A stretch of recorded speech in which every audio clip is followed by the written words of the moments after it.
All right, good morning, church. Good morning. Good morning. Last Sunday, we finally closed our relationship with Micah.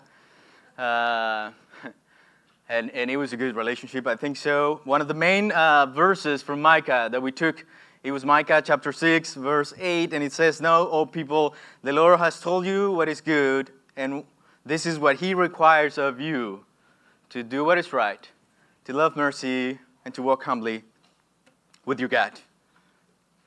And we have been thinking about that verse over and over again since we preached about it. That was, I think, three weeks ago. This is what He requires of you, to do what is right, to love mercy, to walk humbly with your God. And the last verses that we read last Sunday, and with those verses we concluded our series of sermons in Micah, was chapter 7, verses 19 and 20.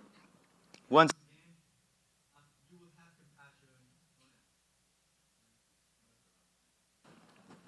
compassion. Check. I'm back. All right. Once again, you will have compassion on us. You will trample our sins under your feet and throw them into the depths of the ocean. You will show us your faithfulness and unfailing love, as you promised to our ancestors Abraham and Jacob long ago. In the midst of chaos, in the midst of sin, in the midst of rebellion, in the midst of a community that is going down, that is going to be destroyed, in the midst of the call of Micah that the enemies are coming to destroy you and you're going to go to exile, in the midst of that, Micah stops and looks up to the Lord, and he knows that the Lord will have compassion, and he knows that He will provide, that He will give what they need. Faithfulness and unfailing love. Now, that word faithfulness is the one that is going to connect us to today's sermon. Welcome to the sermon. Are you looking for human praise?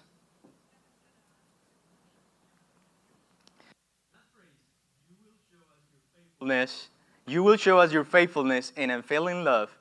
That word faithfulness in Hebrew means firmness, faithfulness, and truth. Those are the possible translations for that word.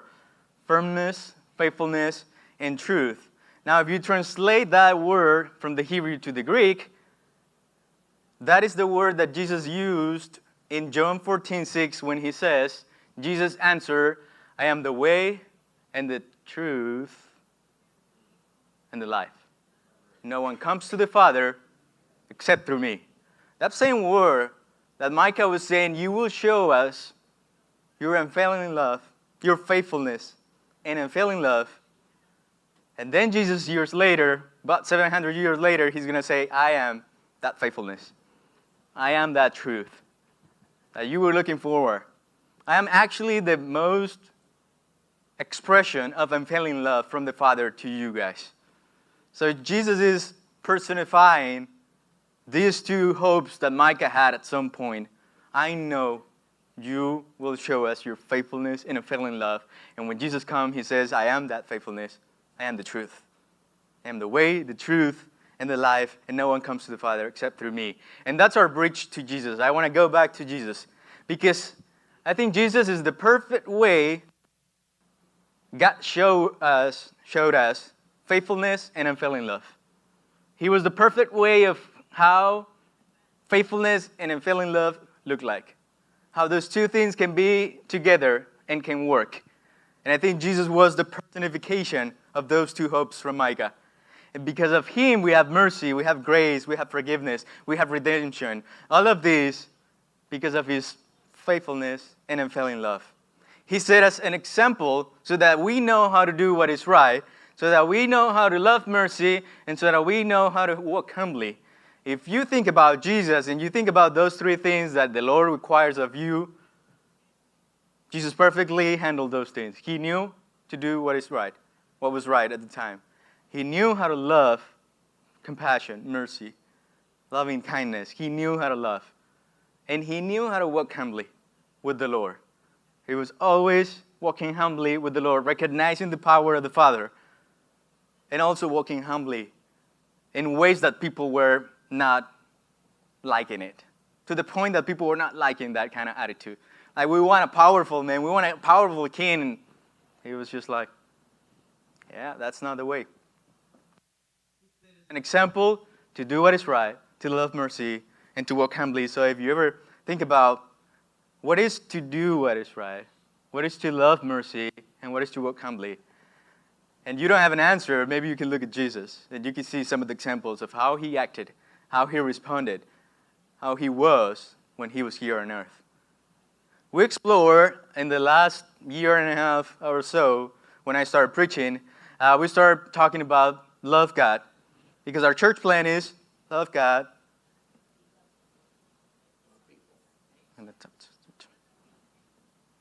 I don't know about the scores here, but it was like a D, I guess. Is it a D? You passed with a D or no? No? Oh, you don't pass with a D? Yeah, it was a D. To love God, love people, and make disciples. So I thought about, well, we should start with the church plan and see how that works in the sermons. And after that, I'm going to go and switch to something else. Well, I'm still in love people. I haven't been able to get to make disciples. But we've been talking about loving God. We talk about love God with all your heart, soul, mind, strength when we started. And then we talk about loving people. We went to Galatians. And then we went to Micah. And my idea after Galatians was to go back to Jesus, to explore what we're going to start exploring today. But then I thought maybe I can go back to the Old Testament and see how in the Old Testament people talk about loving people. We got into Micah for that reason. And Micah is giving us the bridge to Jesus and to go back to this. So I want to go over to a commandment Jesus introduced to his disciples. And after that, I think we're going to go over to some of the I am from Jesus. I am the shepherd. I am the gate. I am the light. I am this and that. So that we can see an example of how to love people. In John chapter 13, verse 34, it says, "A new command I give you. Love as I have loved you. You love one another. A new command I give you. Love one another. As I have loved you, so you must love one another." And then he's going to repeat that same command 2 chapters later in 15 and verse 12. He says, "My command is this. Love each other. Love each other as I have loved you." So I want to explore that because so far we have been talking about love your neighbor as yourself, or the idea of loving people. But in this case, Jesus says, I'm going to give you a new command. They knew love your neighbor as yourself. They knew that, but he says, I'm going to give you a new one. And this is the new one. You should do it the way I did it. And I want to explore that in next sermons. Are you guys good with that? Yeah? Okay. But before we get to those verses, I want to go verses before that so that we can see a little bit of the context of why is Jesus saying that to the disciples. How he got into this moment where he's going to say, "A new commandment I give you. Love each other the way I did." And I want to start in John chapter 12, verses 34 and 36. So at this point, the beginning of chapter 12, Jesus is coming to Jerusalem on a donkey, riding on a donkey. And then he's presenting himself as the king of the Messiah, but on a donkey, in a humble way, in a loving way. And then he's going to be like a crowd of people wanting to talk to him, and then he's going to start speaking to a big crowd of people. And in the midst of that, he's going to give this message to them. Going after that. Chapter 12. Spoke. "We have heard from the law that the Messiah will remain forever. So how can you say the Son of Man must be lifted up? Who is this Son of Man?" Then Jesus told them, "You are going to have the light just a little while longer. Walk while you have the light, before darkness overtakes you. Whoever walks in the dark does not know where they are going. But live in the light while you have the light, so that you may become children of light." When he had finished speaking, Jesus left and hid himself from them. This is the scenario. Jesus is telling these words to a crowd of people. And now we're going to go into a moment where John is going to make comments for himself. Verse 37. "Even after Jesus had performed so many signs in their presence, they still would not believe in him." And there I want to stop. even after Jesus had performed so many signs and in their presence, they still would not believe in him. They still would not believe in him. It was happening back then. Jesus was them in the flesh. It's not like us. We have to imagine. We have to think about those situations. We have to have faith that those things happen and all that. But they had Jesus in the flesh. And in the flesh, he was doing signs and wonders and miracles to them. And John says, but they still would not believe. They still would not believe. Even in the presence of Jesus. Even when Jesus was doing things, they still would not believe. That was back then. And it still happens today. People have seen the power of God, the power of Jesus, through communities like this one. But people still sit outside not believing. People still sit there not believing in Jesus. People still sit there helpless and not finding hope. Because they still will not believe in Jesus, even after many wonders and signs and things that Jesus had been doing in their lives. But we believe, right? But we're not that people. We believe, right? That, I guess, one of the reasons why we're here. We believe in Jesus, right? I think that the problem with us sometimes is that we behave like unbelievers. It's not that we don't believe in Jesus, but we behave like we don't believe in Jesus, if that makes sense. You know, there are people outside and they declare not to believe in Jesus. We believe in Jesus and we're here. I think the problem with people in churches or in Christian communities is that they say they believe in Jesus, yet they don't behave like they believe in Jesus. Because they behave with fears, with hate, with hopelessness, with idolatry, things that you wouldn't do if you actually believe in Jesus. But you're still being led by fear, by hate, by helplessness, by idolatry. And it doesn't make sense if you believe in Jesus. If you find hope, if you can see his love and his faithfulness and mercy and grace, yet you still behave with hate towards one another. Yet you still behave with idolatry to things that you shouldn't be idolizing. Yet you are still following things that you shouldn't be following. Yet you are still doing things that you shouldn't be doing because you believe in Jesus. So, in a sense, we are kind of like them. They were in the presence of Jesus. They have seen the many wonders and signs from Jesus, yet they will still not believe in Jesus. And that's what John says. And it doesn't make sense to me, and it doesn't make sense to John at the time. John cannot understand that, and that's why he's going to clarify what's going on in verses 38 through 40.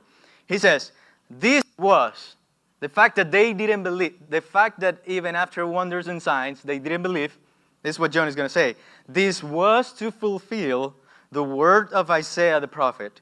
Lord, who has believed our message, and to whom has the arm of the Lord been revealed? For this reason, they could not believe, because, as Isaiah says elsewhere, he has blinded their eyes and hardened their hearts, so they can neither see with their eyes, nor understand with their hearts, nor turn, and I will heal them. The interesting thing is that Isaiah and Micah were prophets at the same time. They were prophets at the same time. It was like Isaiah was from Jerusalem, and Micah was from a little town close to Bethlehem. But they were at the same time preaching and prophesying and giving these messages to the community. And at the same time, Isaiah was saying this. Isaiah was saying, they don't have eyes to see, and they don't have a heart to understand, because the Lord had done that to them. Destruction is coming, so I will do this, says the Lord. Destruction is coming. They haven't been listening to me. They haven't been paying attention to me. Destruction is coming. If they start listening to me and looking at me, destruction is not coming. And I will heal them. That's the last part of what it says. But because they haven't been listening, because they haven't been seeing, and they are not understanding, then destruction is coming. They didn't have eyes to see what the Lord was doing. They didn't have a heart open to understand the things that the Lord was doing at the time. They were not in that mood. They were more in the mood of like, I think that what I'm doing is what is right. I think that what I'm doing is what I have to do. And they were not listening to the prophets. They were not listening to the priests. They were not listening to the community. They were just listening to themselves. And that's what we have in Micah. Now, at the same time, Isaiah is saying this is happening because they don't have eyes to see. They are blinded. And they don't have a heart open to understand things. And that was 700 years before Jesus came. And John is using that exact test from Isaiah. And Isaiah wasn't talking about the Pharisees at the time or the people at the time. He was talking about the people at the time, Israel. And now John is using the same text to say, this is what's happening to these people. They don't have eyes to see, and they don't have a heart open to understand what's going on. They are just blind, and they don't process what the Lord is doing in this community. And here we are, 2,000 years after Jesus, 2,000 years after Israel and Isaiah said these words, and people can't see, people can't hear, and people can't understand. 2,700 years later, things like these are still happening. And those verses are still applying at the time. 2,000 years later, after Jesus came, yet still people cannot see, people cannot understand, and people behave like they don't understand or like they don't see. People behave like they can't see or like they can't understand. And in the book of Hebrews, God says, I'm going to give you a new heart, which is kind of like changing that idea of like, you have a heart that is not able to process what I'm doing and what I'm telling you. So I'm going to give you a new one. And I'm going to put my laws in your mind, which is kind of like a way to, I'm going to show you what it is. It's going to be in you. But yet still, we can see people outside of the churches and in the churches that they cannot see what the Lord is doing. That they don't have hearts open to understand and to see what the Spirit of God is doing in that community and to lead that community in that way. Or people that are sitting in pews, they don't understand, they cannot see what's going on. Even after many signs and wonders from Jesus in their lives, they cannot see and they cannot understand. So it's kind of like, are we like the people that don't have eyes to see? Like the people that are blind? Or are we the people that can see? That is open to see what the Lord is doing and the Spirit of God is doing in your lives, in the communities, in the world? Are we the part of the group that is open to understand, the part of the group that have received a new heart, so that we can understand the things that the Lord is doing, that we can see what the Holy Spirit is doing in our lives, in the communities, in the world? Or are we, on the other side, the people that are still like with hard hearts that are not able to let anything else but what they think is right? That was happening in Israel. That was happening in Jesus' time. And I think it's probably happening right now. And what group of people are we? Because we are quick to say, oh yeah, Pharisees. Oh yeah, people of Israel, they were crazy. Oh yeah. I wish it was just them. I wish we were a completely different human beings. I wish this world was a world that believed in Jesus, that after has seen His many wonders and signs, we believed. So we have eyes to see what He is doing, and we have an open heart to understand the things that He is doing. But John says, they still would not believe in Him. Verses 41 through 43. Isaiah, that's John coming back again to explain. Isaiah said this because he saw Jesus' glory and spoke about Him. Isaiah was talking about Jesus actually when he had the vision. And he was saying, they have no eyes to see and they have no heart to understand. So John is saying Isaiah was actually seeing Jesus, so Jesus is talking about the people right now. He was applying also at the time for people of Israel. Verse 42, yet at the same time, many, even among the leaders, believed in Him. That's among the leaders, of the religious leaders of the time. They believed in Jesus.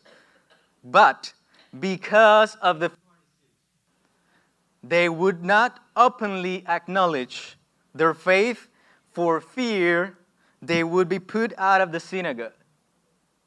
For they loved human praise more than praise from God. I like your eyes. I did the same when I read it first. I was like, interesting. The first part says, but they would not openly acknowledge their faith for fear. I believe in Jesus, but I have fear of rejection. I believe in Jesus, but I have fear of what people say. I believe in Jesus, but what if this happens? I believe in Jesus, but I believe in Jesus, but, and I believe in Jesus, but I also believe in fear. And that's what was happening at the time. They believed in Jesus, but because of fear, they could not openly acknowledge they believe in Jesus. So sometimes we put more trust in fear than in the fact that Jesus can do more than we can ask or imagine. We put more trust in fear than in the fact that Jesus is Lord. We put more trust in fear than in the fact that we are actually saying that we believe in Jesus. They believed in Jesus, but because of their fear, they didn't acknowledge publicly their belief in Jesus. Are we trusting more in fear, or are we trusting more in Jesus? Because it was happening at the time for them. They believe in Jesus, but because of fear, they were holding themselves back. There was something blocking them to do what was right, to love mercy, and to walk humbly, and it was fear. So are we trusting more in fear, or are we trusting more in the power of Jesus and what He can do for you, for me, for us, for the world? Because it started in a little scale in my life with fears of what are people going to say, what are the situations, what if I say this, what if I say that, and then it spans to your family. What if we act in a different way? Let's just blend, let's just do the same. Then we replicate that to the community. What if we as a church do this and that? Maybe, well, and then we replicate that as a country. What if we say this and that, and we replicate as a world, and here we are. Are we trusting more in fear, or are we trusting more in Jesus? And then the last part is really interesting. Verse 43 says, for they loved human praise more than praise from God. Ouch. They love human praise more than praise from God. Do I want human praise, or do I want praise from God? That's a good question. You know, the things that I'm doing daily, my daily life, my daily routines, are doing things because I want the praise from people or because I want the praise from the Lord. The acts that I'm doing, the way I behave to my family, to my friends, in my workplace, the things that I do daily, is it because I want human praise or because I want praise from the Lord? Because at the time, it was happening. And John was analyzing the situation, and he said, this is what's happening. They cannot see. They cannot understand. Because they are leaning towards fear, and they are leaning towards human praise instead of praise from the Lord.